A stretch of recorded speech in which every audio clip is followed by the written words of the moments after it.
Siena রোজ এই নামটাই এখন মিউজিক দুনিয়ায় রহস্য। স্পটিফাইয়ের ভাইরাল টপ 50 এ একসঙ্গে 3টি গান। সবচেয়ে জনপ্রিয় গান ইনটু দি ব্লু ইতিমধ্যেই শোনা হয়েছে 50 লাখের বেশি বার। জ্যাজ আর সোল ঘরানার মসৃণ সুর, নোরা জোন্স বা অ্যালিসিয়া কিজের মতো আবহ শুনলে মনে হয় নিশ্চিতভাবেই নতুন কোনো তারকা উঠে আসছেন। কিন্তু সমস্যা একটাই, এই শিল্পী হয়তো আদৌ মানুষ নন। মিউজিক স্ট্রিমিং প্ল্যাটফর্ম ডিজার জানাচ্ছে, তাদের এআই শনাক্তকরণ পরীক্ষায় সিয়েনা রোজের গানগুলো কম্পিউটারে তৈরি বলে ধরা পড়েছে। লক্ষণগুলো অদ্ভুত। রোজের কোনো কনসার্ট নেই, কোনো লাইভ ভিডিও নেই, কোনো সোশ্যাল মিডিয়ায় সক্রিয় উপস্থিতি নেই। তবুও মাত্র 2 মাসের কম সময়ে তিনি আপলোড করেছেন 45টি গান। এত অল্প সময়ে এত গান প্রিন্সের পক্ষেও যা করা কঠিন ছিল। তার ইনস্টাগ্রামের ছবিগুলো রহস্যজনক।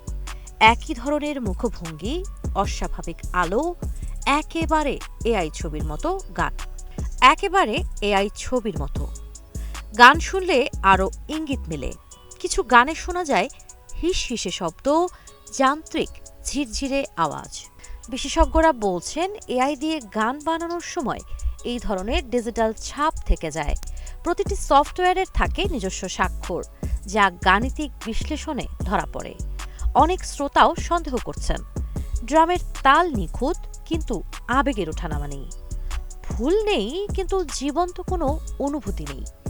কেমন যেন মনে হয় মানব হৃদয়হীন কেউ গান গাইছে, সঠিক সুর, তাল, লয়ে। এক টিকটক সমালোচক বলেন, ভালোই লাগছিল, তারপর হঠাৎ মনে হলো কিছু একটা ঠিক নেই। তবুও রোজের ভক্ত নেহাত কম নয়। এমনকি সেলেনা গোমেজও তার গান ব্যবহার করেছিলেন এক ইনস্টাগ্রাম পোস্টে। পরে গানটি সরিয়ে নেওয়া হলে রহস্য আরও ঘনীভূত হয়। তাহলে কি সিয়েনা রোজ পুরোপুরি এআই, নাকি কোনো লাজুক শিল্পী ছদ্মনামে গান করছেন? এই প্রশ্নের মাঝে এক ভয়ঙ্কর বাস্তবতা সামনে এসেছে। ডিজারের হিসাব বলছে, এখন প্ল্যাটফর্মে আপলোড হওয়া 34% গানই এআই দিয়ে তৈরি।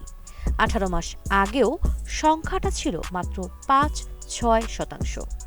এআই গান বানাতে খরচ প্রায় শূন্য, অথচ আয় হাজার হাজার পাউন্ড। প্রশ্নটা এখন আর শুধু সিয়েনা রোজ নয়, ভবিষ্যতের সঙ্গীতে মানুষ থাকবেন তো? সাবা খান, নাগরিক প্রতিদিন।